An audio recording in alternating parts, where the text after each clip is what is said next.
저는 이번 달 초에 그 유퀴즈라고 하는 쇼에서 가수 황가람 씨가 게스트로 출연하는 것을 보았습니다.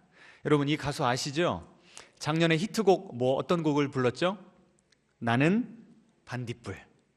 이 노래 모르는 분 계세요? 네. 나는 내가 빛나는 별인 줄 알았어요. 한 번도 의심한 적 없었죠. 몰랐어요. 나는 내가 벌레라는 것을. 많은 이들이 이 노래 가사에 자신의 그 삶이 이입이 되면서 이 노래 듣고 부르면서 울었던 아마 경험이 있으실 줄 압니다. 그런데 알고 보니까 이 가수의 인생이 바로 이 가사에 고스란히 묻어 나오더라고요. 이분이 마산 출신인데 고3 수능 끝나자마자 아르바이트를 해가지고 돈 200만 원 쥐고 음악 하려면 홍대 가야 된다는 소리를 듣고 무작정 서울 홍대로 상경을 하게 된 것이었습니다. 밤에는 버스킹을 하고 낮에는 홍대 어딘가에 있는 놀이터에서 잠을 자다 보니까 말 그대로 노숙자가 된 것이었습니다. 노숙자 신세를 5개월 그렇게 버티다 보면 무슨 일이 일어날 줄 알았는데 아무 일도 일어나지를 않더랍니다. 그렇지만 하여튼 버텨야 되겠다 싶어서 어렵사리 얻은 창고에서 노래를 연습하면서 실력을 갈고 닦아서 7년 만에 데뷔를 했답니다. 그때 나이가 27살. 그런데도 일은 잘 안 풀려서 이제 모든 것을 그만두고 다시 내려가야 되나 했는데 한 오디션에서 300대 1의 경쟁률을 뚫고 피노키오라고 하는 밴드의 보컬이 되었답니다. 그래서 이제는 무언가 될 것이다. 이제부터는 불행 끝, 고생 끝, 행복 시작이다. 그랬는데 3개월 만에 코로나가 터졌답니다. 그때가 이 황가람 씨 나이 38살.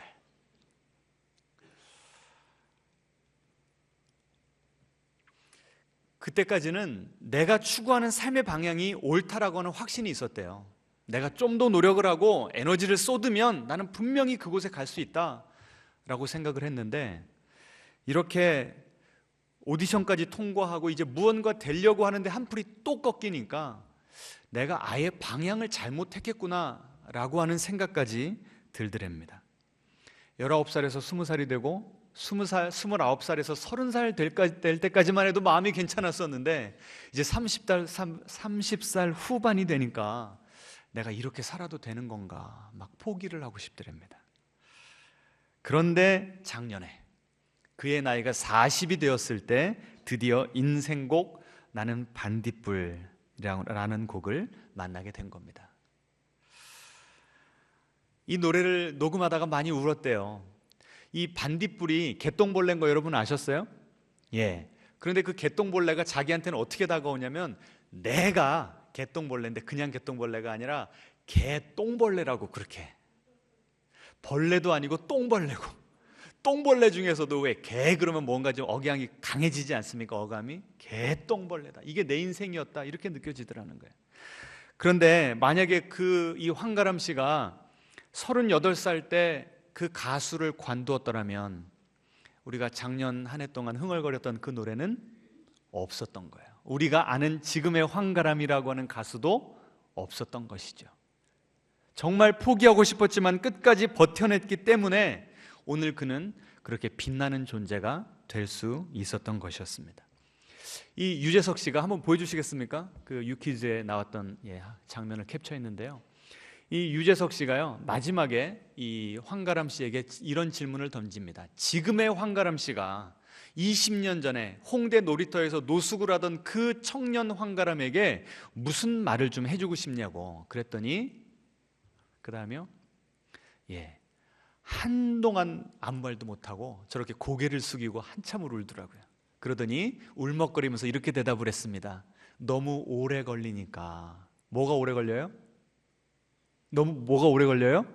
성공하는데 내 이름이 대중에게 알려지는데 너무 오래 걸리니까 한 번만에 잘 되려고 하지 말아라. 이런 말을 해주고 싶더라. 그 다음에요 또 가치 있는 일은 빨리 되는 법이 없으니까 더 열심히 하루하루를 최선을 다해서 성실하게 살았으면 좋겠다라고 과거의 자신에게 이런 말을 해주고 싶다. 그렇게 얘기하더라고요. 여러분은 요새 인생이 좀 어떠세요? 탄탄대로처럼 잘 풀려나가십니까? 여러분이 계획하고 기도하시는 대로 인생이 그렇게 잘 풀려나갑니까? 네. 우리들 중에는 그렇지 않은 분들이 더 많은 것 같아요. 남들은 막 인생을 앞서가는데 나의 그 속도보다 더 빨리 추월해 가는데 나만 뒤처진 것 같아서 의기소침하고 주저앉고 싶고 때로는 포기하고 싶은 것이 우리의 마음 아닙니까? 또 어떤 이들은, 특별히 우리 어르신들은 날이 갈수록 몸이 어때요? 겉사람은 후패할 수밖에 없잖아요. 내가 몇 년 동안이나 이렇게 버틸 수 있을까? 몇 년이나 내가 내 발로 걸어서 교회를 오고 내 손으로 직접 밥을 지어 먹을 수 있을까? 점점 자신감이 떨어지면서 어떨 때 한순간은 너무 힘들면 내려놓고 싶다 하는 그런 생각이 들 때도 있습니다. 또 나 자신에 대해서만 그렇습니까? 우리 가족들을 바라볼 때도 우리 가운데는 지금 자녀들이 혼기를 넘어섰는데도 아직 시집 장가를 안 가든 못 가든 아직 싱글이라 언제쯤 가야 되나, 내 자식을 위해서 얼마나 또 오래 기도를 해야 되는가, 이제 좀 내려놓고 싶다 하는 분들이 계실 수도 있어요. 어떤 분들은 우리 가족과 또 우리 전도 대상자들이 하나님을 알게 해주시라고 그렇게 오랫동안 기도했는데도 그 응답이 이루어지지 않아서 자꾸 좀 이렇게 기도하고 싶은 동기부여가 안 되는, 이 기가 자꾸 꺾이는 그런 분들도 계실 줄 압니다. 그래서 저는 오늘 이 설교 제목을 왜 포기하십니까? 라고 잡아보았습니다. 제목이 익숙하지요? 무슨 제목이에요? 원로 사모님의 책 제목을 오늘 제 설교 제목으로 삼아봤습니다. 우리 앞뒤좌우로 인사하겠습니다. 왜 포기하십니까? 다시 한번 인사하실 때 절대 포기하지 마시기 바랍니다. 포기하고 싶을 때 끈질기게 버티면서 지속적인 열정으로 주어진 일을 감당하는 것을 영어로 grit이라고 합니다. G-R-I-T. 그래서 엔젤라 더크워스라고 하는 분이 그 grit이라고 하는 제목으로 책을 썼어요.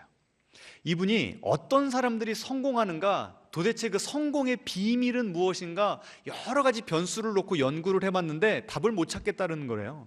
IQ가 높으면 성공하는가? 재능이 많으면 성공하는가? 좋은 집안에서 태어났으면, 환경이 좋은 데서 성장했으면 성공하는가? 아니더라는 거예요. 그렇지 않은 케이스들이 너무나 많더라는 거죠. 그런데 성공의 요인 한 가지를 발견했는데 그게 바로 grit, 오래 참고 견뎌내는 그 인내심, 회복 탄력성, 이제 이런 것들이 성공의 주된 요인이라는 겁니다. 그러니 여러분, 한번 시작한 일 쉽게 포기하면 됩니까? 안 됩니까? 안 돼요. 이 황가람 씨가 쉽게 포기했더라면 우리가 알고 있는 그 노래 들으면서 눈물도 좀 흘리고 위로도 받았던 그 노래 없다니까요. 그렇다고 한다면 오늘 이 설교 왜 포기하십니까? 어떻게 하면 포기하지 않고 끝까지 버텨내고 주어진 일을, 나에게 주어진 사람을 끝까지 그 일을 끝내고 그 사람을 사랑할 수 있는가? 오늘 저는 이 질문에 답을 해보고자 합니다. 오늘 저는 그래서 그 성경 인물들 가운데 그 그릿의 지수, 아까 그 엔젤라 더크워스라는 분이 그릿 지수까지 만들어냈어요. 왜? IQ 테스트 할 때도 문제 풀면 IQ가 나오듯이 내가 어느 정도 인내력이 있는 사람인가를 테스트할 수 있는 그 지수까지도 다 개발을 해냈는데, 성경에 이 그릿 지수가 상당히 높은 분들이 많습니다. 그 중에 대표적으로 저는 요셉이라고 하는 인물에 오늘 초점을 맞춰보기를 원합니다. 우리는 요셉의 스토리를 너무나 잘 알고 있습니다. 어렸을 때 아버지의 사랑을 독차지하다 보니까 형제들이 시기 질투해서 애굽으로 가는 그 노예 상인에게 팔아버렸습니다. 그래서 하루아침에 사랑받는 아들에서 이국의 타향살이를 하는 노예로 전락을 하게 된 거예요. 그래도 주어진 상황에 적응하려고 열심히 노력하며 살았는데 어느 날 그 노예 주인이 자기를 성적으로 유혹했습니다. 끝까지 노 했는데 갑자기 자기에게 누명을 씌우더니 나를 어디로 집어넣었어요? 감옥으로 집어넣어 버렸습니다. 여러분, 얼마나 억울한 인생입니까? 오늘 이 본문의 요셉은요, 나이가 계산을 해보니까 28살이에요. 요셉이 언제 애굽에 팔려갔냐면 17살. 그러면 노예 생활, 감옥 생활을 17살 때부터 28살까지 했으니 몇 년을 한 겁니까? 11년을 소위 말하는 인생을 썩은 거예요. 여러분 같으면 그렇게 11년을 억울하게 지냈다면 여러분은 어떻게 그런 삶을, 어떤 태도를 가지고 살아가시겠습니까? 여러분, 사람이 언제 무너지고 스스로에 대해서 포기하게 되는가, 이 학습된 무기력 가운데 살아가게 되는가 봤더니 불확실할 때, 우리의 미래가 불확실할 때, 우리의 미래를 전혀 예측하거나 통제할 수 없을 때, 내가 무언가를 기대하는데 그 기대가 자꾸 꺾이고 좌절될 때, 내가 이렇게 살아서 뭐하나, 열심히 살아도 내 미래가 좋아진다라고 하는 보장이 없게 되니까 그럴 때는 그냥 인생 다 놔버리고 싶어진다는 거죠. 이 모든 조건을 요셉이 갖추었음에도 불구하고 요셉은 가는 곳마다 맡겨진 일을 성실히 감당합니다. 노예로 그 주인의 집에 들어가면 얼마 지나지 않아서 주인이 그 요셉에게 모든 집의 살림을 다 맡겨버립니다. 이제 네가 관리해라. 감옥에 갔습니다. 감옥에 가서도 얼마나 성실하게 살았는지 그 감옥, 그 간수장이 모든 죄수들과 그 감옥에서 일어나는 그 모든 일들, 살림을 또 요셉에게 다 맡겨버립니다. 참 신기한 사람이죠. 게다가 일만 성실히 감당한 것이 아니라 죄수들마저도 지극정성으로 잘 섬겼습니다. 그 감옥은 왕의 죄수들을 가두는 곳이었는데요, 왕의 술 맡은 관원의 꿈을 해석해 줬습니다. 그리고 그 해석대로 이 술 맡은 관원, 이 왕의 술을 맡았다는 건, 술을 맡은 관원이라는 건요, 왕이 신뢰하는 사람입니다. 왕의 최측근이에요. 아주 고위 관리였는데 어떻게 하다가 감옥에 왔었고, 그런데 요셉이 꿈 해몽을 잘 해줘서 3일 만에, 그 꿈을 꾼 3일 만에 복직이 된 것이었습니다. 그 왕궁으로 돌아가는 고위 관리에게 요셉이 이렇게 부탁을 했습니다. 당신이 잘 되시거든 나를 생각하고 내게 은혜를 베풀어서 내 사정을 누구에게요? 바로 왕에게 아뢰어서 이 집에서 나를 좀 건져주십시오. 나는 옥에 갇힐 일은 행하지 아니하였습니다. 여러분, 요셉의 어떤 마음이 느껴지세요?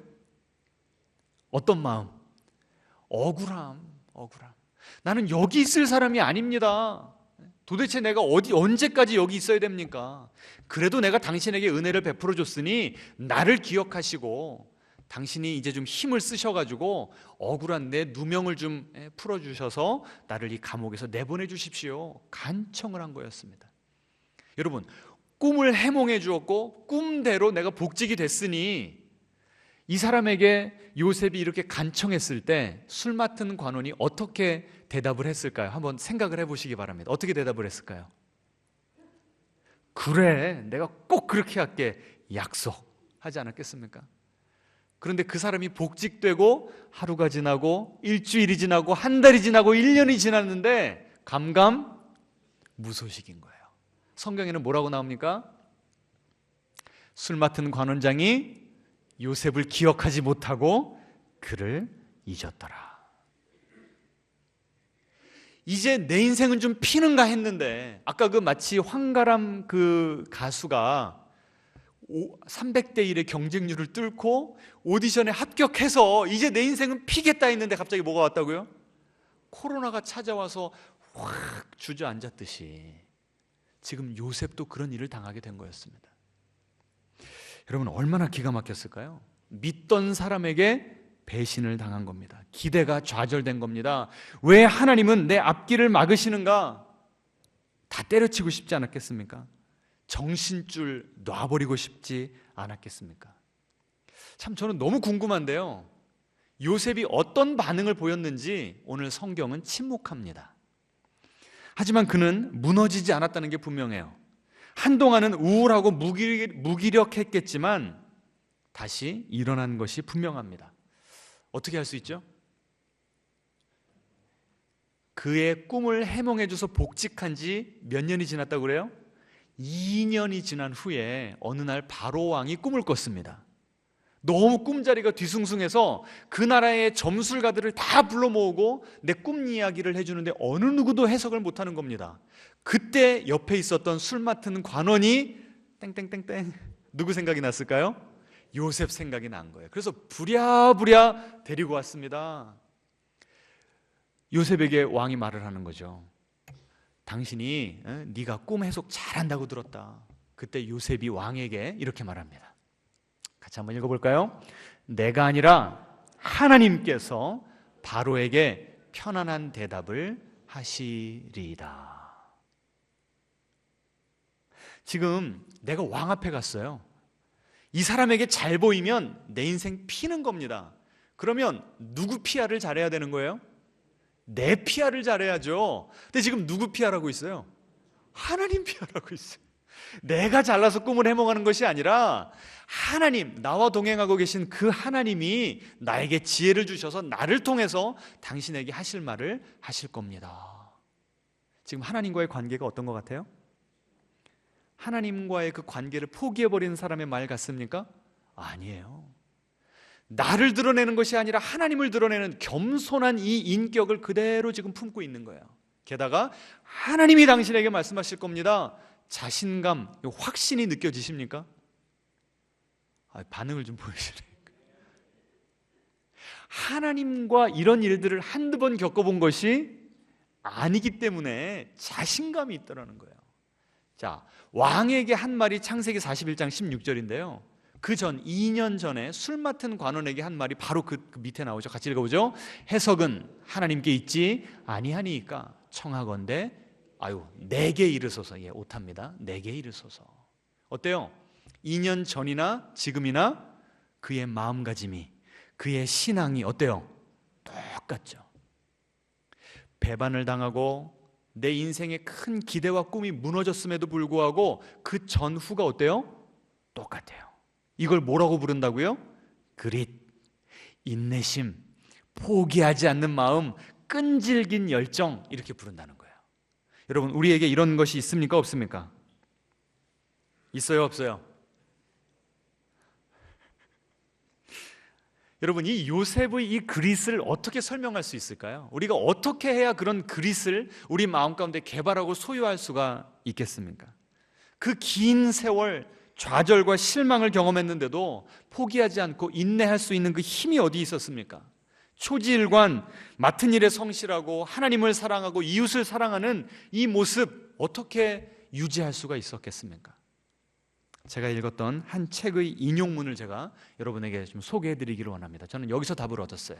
유진 피터슨이요, 한길 가는 순례자라고 하는 그 시편 묵상집을 쓰셨는데 거기 한 구절입니다. 같이 읽어보죠. 인내심은 우리가 내린 결단의 결과가 아니라 하나님의 신실하심의 결과다. 우리가 믿음의 길에서 생존할 수 있는 것은 우리가 비범한 지구력의 소유자여서가 아니라 하나님이 우리 곁을 떠나지 않고 붙어 계신 까닭이다. 아멘. 제가 이 글을 읽으면서 큰 은혜를 받았습니다. 보세요. 이 요셉이 인내할 수 있었던 것은 무엇의 결과래요? 나는 한 번 시작한 일은 끝까지 하는 사람이야. 나는 나 자신을 믿어. 불굴의 의지로 이거를 불도저처럼 헤쳐나간 것입니까? 아니에요. 결단의 결과가 아니래요. 무슨 결과래요? 하나님의 신실하심의 결과. 어떨 때 내가 인내할 수 있다고요? 내가 신실한 것이 아니라 하나님이 우리에게 신실하시기 때문에 우리가 이 어려움들을 잘 버텨낼 수 있다는 거예요. 여러분, 아멘이십니까? 우리가 믿음의 길에서, 우리가 지금 이 신앙의 여정을 걸어가고 있는데 생존할 수 있는 것은, 살아남고 버텨낼 수 있는 것은 우리가 비범한 지구력의 소유자여서가 아니라, 그러니까 넘어져도 또 일어나고 또 일어나는 그런 영적인 체력, 육적인 체력이 충분해서 그럴 수 있는 것이 아니라 어떻게 가능하대요? 하나님이 우리 곁을 떠나지 않고, 이 표현이 저는 제일 마음에 들었습니다. 어떻게 한다고요? 붙어 계신 까닭이다. 우리 앞뒤좌우로 인사하겠습니다. 하나님이 우리에게 꼭 붙어 계십니다. 영어로 보시면요, He sticks with us. stick이라고 하는 단어를 써요. 여러분, 그 stick이 동사거든요. 근데 거기다가 y만 붙이면요, sticky라고 하는 형용사가 됩니다. 근데 스티키라는 단어가요, 제가 미국 살아보니까 왜 그 쌀이 동남아시아 가면 풀풀 날리는 쌀 있죠. 그런 쌀에 대비해서 우리가 먹는 찰진 쌀을 뭐라고 부르냐면 스티키 라이스라고 불러요. 쌀은 쌀인데 철썩 달라붙는 쌀이라는 거죠. 그러니까 하나님이 우리에게 stick with us, 우리에게 스틱한다는 말은 마치 하나님이 우리에게 그냥 찰밥처럼 탁 달라붙어 있으신대요. 여러분, 찰밥 내 손에 붙거나 옷에 붙으면 잘 떨어져요, 안 떨어져요? 안 떨어져요. 떨어뜨리기, 잡아 뜯어도 잘 안 돼요. 하나님이 우리에게 그렇게 꼭 붙어 계신대요. 여러분, 이거 굿뉴스입니까, 아닙니까? 나는 포기하고 싶은데 하나님이 나에게 딱 달라붙으셔가지고 내가 포기하지 않도록 나를 붙들어 주신대요. 앞뒤자로 다시 인사하겠습니다. 하나님이 나를 붙들고 계십니다. 그래서 우리가 인내할 수 있었고, 그래서 요셉이 인내할 수 있었대요. 이 인내의 비밀은요, 내가 이 정신을 또 단련할 것인가, 여기 있는 것이 아닙니다. 인내의 비밀은 누구에게 있다고요? 하나님께 있는 거예요.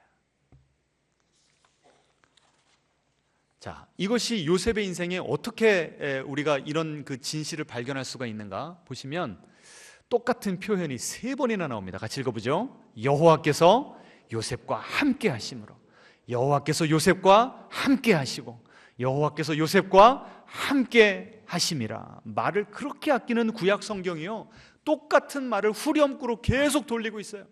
이게 요셉의 인생의 특징입니다. 그렇다고 한다면 이 후렴구가 누구의 인생에도 특징이 될까요? 우리 한 사람 한 사람의 인생에도 후렴구인 줄 믿으시기 바랍니다. 주님이 우리와 함께 하십니다. 그 고난의 터널을 함께 걸어가 주시고요, 연단의 시간을 함께 보내주십니다. 그 주님이 우리 속에서 그 그릿을 길러주세요. 하나님이 우리를 포기하지 않으시는 그 하나님의 그릿으로 우리 안에 그릿을 길러주신다니까요. 믿으십니까? 아까 그 덕 월스라고 하는 그분의 그 그릿이라고 하는 책에 보면 그릿이 어떻게 길러지는가 4가지를 밝히고 있는데, 그 중에 오늘 2가지를 이 요셉의 인생과 좀 접목을 시켜보려고 그래요. 어떻게 하면 내 안에 그릿이 길러지는가? 첫 번째로 높은 목적의식을 가지래요. 뭘 가지라고요? 높은 목적의식. 나만 잘 먹고 잘 살려고, 내 인생만 하려고 이 자기중심적인 삶을 살다 보면 어려움이 왔을 때, 내 인생이 잘 풀리지 않을 때 그냥 포기해버린다는 거예요. 그런데 내가 왜 이걸 버텨내야 되는가? 나만을 위해서가 아니라 누구를 위해서? 내가 속한 공동체를 위해서, 내 가족을 위해서, 우리 교회를 위해서, 하나님께서 보내주시는 누군가를 섬기기 위해서 나는 이걸 이겨내야 된다라고 하는 사명의식을 고취하게 되면 어려움을 이겨낼 내 내적인 힘이 길러진다는 거예요. 아멘이십니까? 이 요셉은요, 너무 지금 내 인생이 안 풀리고 계속 추락하는 인생이고 사면초가로 지금 다 둘러싸여 있어요. 너무나 답답해요. 너무나 억울해요. 그런데 하나님이 자꾸 사람들을 보내주시는 거예요. 내가 돌봐야 되는 사람들. 감옥에서도 이런 사람 저런 사람 만나면, 여러분, 감옥에 나는 올만한 일을 해서 왔습니다, 그런 사람 있을까요? 없을까요? 없어요. 나는 여기 있을 사람이 아니라는 거예요. 억울하다는 거예요. 그럼 그게 다 누구의 마음이에요? 요셉의 마음이거든요. 그러니까 동병상련으로 그들의 고민을 잘 들어주고 같이 기도해주고, 하나님께서 그에게 무엇이라고 말씀하시는지 하나님의 말씀을 대언해주면서 한 사람 한 사람 어루만지고 치유해주는 그런 일들을 감당하게 되는 겁니다. 한 번씩 생각하는 거죠. 야, 나도 지금 이 모양 이 꼴로 살아가는데 내가 누구를 도와줘? 또 내 마음에 상처가 있어요. 내가 이렇게 도와줬는데 그 술 맡은 관원이 나를 깡그리 잊어버리고 완전히 나를 배신했는데 내가 왜 또 다른 사람들을 섬기고 사랑해주고 도와줘야 돼? 별의별 마음이 다 들었지만 하나님께서 계속 나에게 그런 섬길 만한 사람들, 사랑해야 될 사람들을 보내주시는 겁니다. 그들을 섬기면서 뭘 깨달았을까요? 내 인생은 나만을 위한 것이 아니구나. 하나님께서 지금 나를 이 감옥에 보내신 데에는 다 하나님의 뜻이 있겠구나. 지금 나는 내 앞이 너무나 캄캄하고 내 미래가 어떻게 펼쳐질지 나는 전혀 알지 못하지만 하나님께서 나를 여기에 두셨기 때문에 나에게 맡겨주신 사람들을 내가 섬기겠노라. 뭐가 있었다고요? 높은 목적의식이 있어서. 그러니까 하나님이 요셉을 꼭 붙들어 주시면서 찰싹 달라붙으셔서 그 마음 가운데 그런 목적의식을 갖게 해주신 겁니다. 여러분에게는 이런 목적의식이 있으세요? 여러분, 주님 안에서 발견하는 여러분 되시기를 축원합니다. 지금 여러분의 인생이 힘든데도 자꾸 여러분에게 도움을 요청하는 손길들이 있을 거예요. 그들을 도우면서 여러분, 하나님께서 나를 왜 이 땅에 보내셨나 그 목적의식을 발견하게 되는 줄로 믿으시기 바랍니다. 그래서 요셉의 인생을 보시면요, 그가 노예였던, 감옥에 있었던, 국무총리였던 그가 하는 일은 똑같습니다. 무슨 일이었을까요? 살림을 돌보고 어려운 사람들 도와주는 게 그의 본분이었어요. 섬기는 장소만 다르고 그의 위상만 달라졌을 뿐이지 그가 어디 있든지 그가 하는 일은 똑같았던 거예요. 여러분, 우리가요 다들 마음 가운데 소위 말하는 그 쨍하고 해뜰 그날을 기다리면서 살아가요. 근데 여러분, 우리에게 그날은 올 수도 있고 오지 않을 수도 있어요. 그런데 그날이 오던 안 오던 하나님께서 우리에게 맡겨주신 사명은 똑같은 줄 믿으시기 바랍니다. 작은 일에 충성하는 자들에게 하나님께서 쨍하고 해뜰 날을 허락하실 줄 믿으시기 바랍니다. 도전이 좀 되세요? 예. 그래서 하나님은 이 요셉에게 이 그릿을 만들어 주시기 위해서 처음에 목적의식 고취시켜 주셨고, 두 번째로는 희망을 품게 하셨습니다. 희망이 없이는 우리는 살아갈 수 없어요. 그런데 문제는 뭐냐? 희망에도 수준이 다르다는 거예요.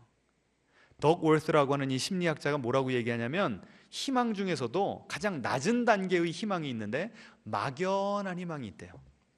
오늘보다 내일이 더 좋아질 거야. 여러분, 이런 희망은 단단한 희망입니까? 아니면 언제든 깨질 수 있는 희망입니까? 내일이 오늘보다 더 좋으리라는 보장이 있어요, 없어요? 없어요. 가장 낮은 단계의 희망입니다.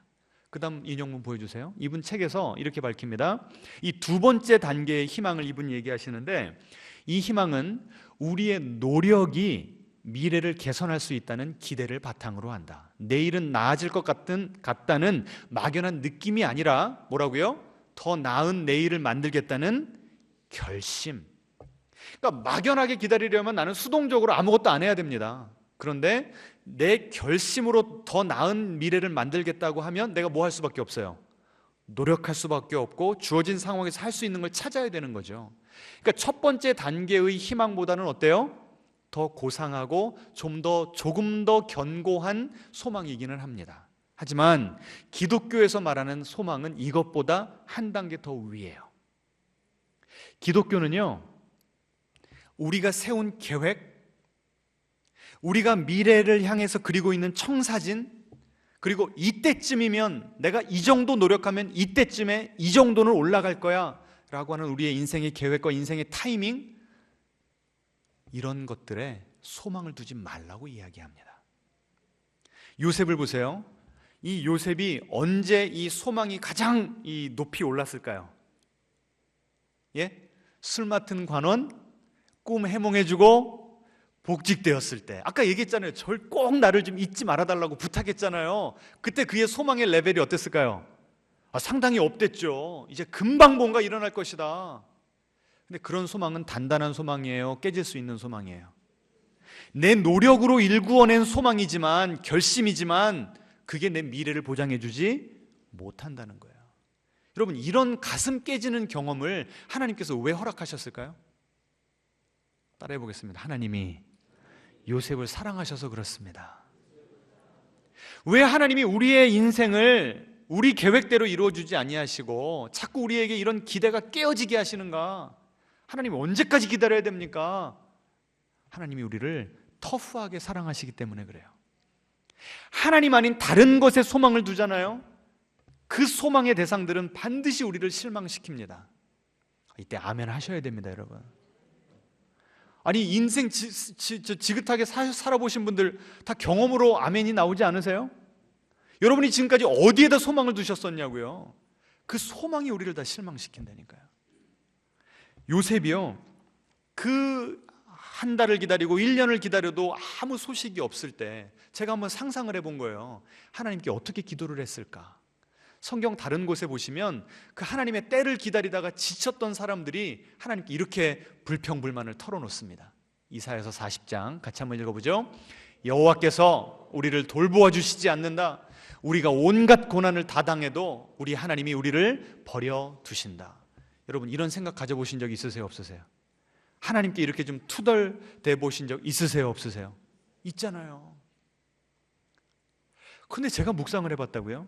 지금 내 상황이 너무나 힘들어서, 내가 소망을 두었던 것들을 하나님께서 다 깨뜨리셔서 너무 힘들어서 지금 하나님께 불평불만을 쏟아놓는데, 그러다 보니까 처음 시작은 내 힘든 상황이었어요. 변하지 않는 현실이었어요. 깨어진 내 꿈이었어요. 그런데 계속 하나님이 우리를 돌봐주시지 않으시고 하나님이 우리를 버려두신다. 그러니 점점 내 시선이 어디로 가요? 시선이 어디로 가요? 이 환경에서 하나님께로 가는 거예요. 그래서 여러분의 꿈이 깨어졌을 때, 버티기가 힘들 때 하나님께 불평불만을 가지고 나올지언정 누구에게 나가야 된다고요? 누구를 만나야 된다고요? 그게 필요한 겁니다. 우리 안에 이 그릿이 형성되려면 하나님께만 소망을 두어야 돼요. 하나님께만 소망을 두려면 지금까지 내가 소망을 두던 것들에서 그 시선을 어디로 옮겨야 된다고요? 하나님께로. 이 shift of focus, 포커스가 이 대상이 바뀌어야 되는 거예요. 그러니까 지금 우리가 그 과정 가운데 있기 때문에 이렇게 힘들고 상실감 가운데 하나님 앞에서 지금 신음하고 있는 겁니다. 이제 여러분, 왜 여러분의 인생이 이렇게 힘든지 좀 이해가 되세요? 아멘 좀 하시라니까. 하나님이 여러분을 아주 터프한 사랑 가운데 하나님께로 지금 인도하고 계신 줄 믿으시기 바랍니다. 자, 그래서요, 이렇게 하나님께 초점을 맞춘 다음에 그 다음 구절이요, 이사야 40장에 보시면 하나님이 어떤 분이신지 이제는 하나님에 대해서 묵상하도록 인도하십니다. 같이 읽죠. 영원하신 하나님 여호와, 땅끝까지 창조하신 이는 피곤하지 않으시며 명철이 한이 없으시며 피곤한 자에게는 능력을 주시며. 자, 우리 하나님의 첫 번째 속성이 뭐래요?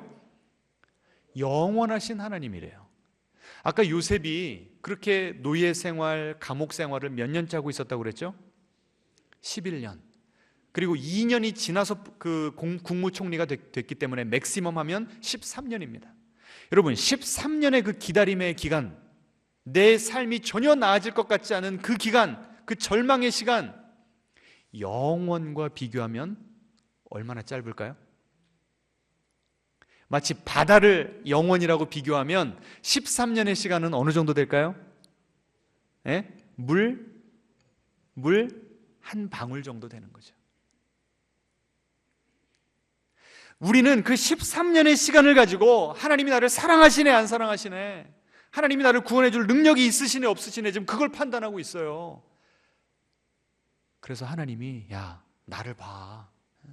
네 타이밍으로 나를 평가하지 말고 내 타이밍으로 네 인생을 새롭게 바라봐, 이렇게 말씀하고 계세요. 얼마나 놀라운 말씀입니까? 어떤 목사님이 그렇게 말씀하셨어요. 내가 만난 하나님은 항상 지각하시는 하나님이다. 어떤 하나님이라고요? 왜 자꾸 지각하신다고 우리가 그렇게 느낄까요? 내가 원하는 시간에 하나님께서 절대 그렇게 역사하시지 않으시니까. 내 중심으로 볼 때 하나님은 항상 지각하세요. 근데 하나님의 기준으로 보면 어때요? 항상 on time, 정각에 오십니다.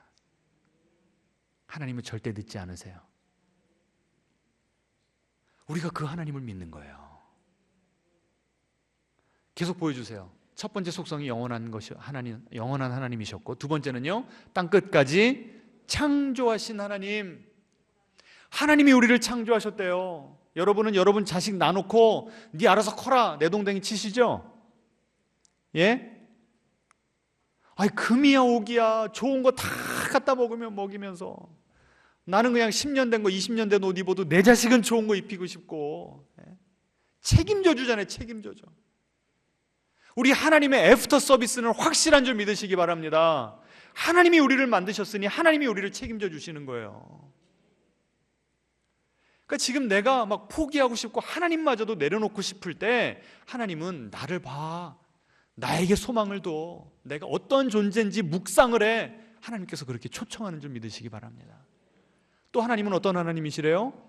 피곤하지 않으시며 피곤한 자에게는 능력을 주시는 하나님이래요. 여러분 요새 왜 이렇게 피곤합니까? 예?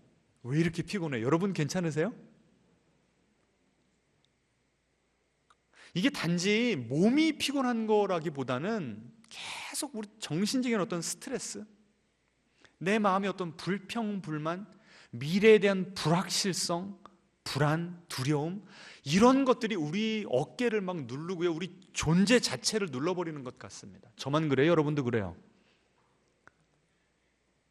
피곤하시니까 대답도 잘 못하시네. 그런데 이런 피곤한 영혼들에게 하나님께서 뭐 하신대요? 능력을 주신대요. 왜 그런 줄 아세요? 따라해 보겠습니다. 하나님은 우리보다 젊으십니다. 믿으십니까? 우리 하나님은 지치지 않으세요. 그래서 마지막 구절 같이 읽겠습니다. 오직 여호와를 앙망하는 자는 새 힘을 얻으리니 독수리가 날개치며 올라감 같을 것이요 걸어가도 피곤하지 아니하리로다. 아멘. 우리가 어떻게 하면 된대요? 어떻게 해야 주님을 소망하게 된대요? 주님을 앙망하면, 영어로 보시면 wait upon the Lord, 하나님을 기다리는 자들이 바로 하나님을 앙망하는 자들이래요. 이 기다린다는 것은 아무것도 안 하는 수동적인 기다림이 아닙니다. 능동적이고 의도적인 기다림이에요. 하나님을 기대하는 것입니다. 하나님의 약속의 말씀을 붙드는 겁니다. 하나님께만 소망을 두는 거예요. 다른 어떤 것 우리가 붙잡을 게 뭐가 있어요? 이 세상 것들은 다 없어지는 것들인데, 언제 우리의 삶이 어떻게 변할지를 모르는 건데, 그런데 그 변함없는 하나님을 붙들면 그 하나님이 우리에게 뭘 주신다고요? 새 힘을 주셔서 우리가 비상하는 인생을 살게 하신다는 겁니다.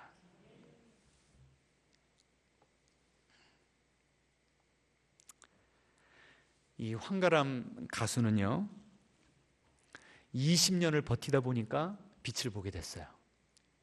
근데 우리들 가운데는요 20년을 기다려도 빛을 보지 못할 수도 있는 지체들이 많습니다. 어떤 분들은 20년 이상 기도했는데도 환경이 변하지 않고 또 꿈을 이루지 못한 분들도 있어요. 이 황가람 이 가수는 20년을 버티니까 무명한 자에서 유명한 자가 됐습니다. 근데 우리 대다수는 어때요? 무명한 자로 이 세상을 마칠 수도 있어요. 여러분 그렇다고 포기하실래요? 주님 주신 사명, 하나님을 사랑하고 이웃을 섬기는 사명 내동댕이 치시렵니까? 내가 베푼 은혜 깡그리 잊어버린 그 사람 때문에 나는 이제 다시는 누구 섬기지 않으리라 마음 닫아버리고 사시렵니까? 여러분 우리는 포기할 수 없습니다. 하나님께서 우리에게, 우리 각자에게 주신 인생이 너무나 소중하기 때문에 그래요. 아멘 하셔야 돼요. 아까 그 가수가 나를 뭐라고 불렀다고요? 개똥벌레. 내가 그렇게 느껴질지라도 하나님이 우리를 보실 때는 우리는 하나님께 빛나는 존재입니다. 내 위상이 어떻든지 상관없이 하나님이 소위 말해서 우리를 언제 내 인생을 풀어주셔서 쨍하고 해 뜰 날을 주시던 안 주시던 상관없이 우리에게는 주어진 사명이 있어요. 섬기고 사랑해야 될 사람들이 있습니다. 그들을 신실하게 섬기면 우리 마음 가운데 그릿이 생깁니다. 우리 영혼이 강해지는 거예요. 하나님이 우리를 꼭 붙들고 계시기 때문에 우리는 어떠한 고난이 감히 쓰러뜨릴 수 없는 영적인 강자가 될 줄로 믿습니다. 여러분 그런 인생 살기를 소망하시죠? 예, 그런 인생 살게 될 줄로 믿습니다. 우리 함께 찬양하겠습니다.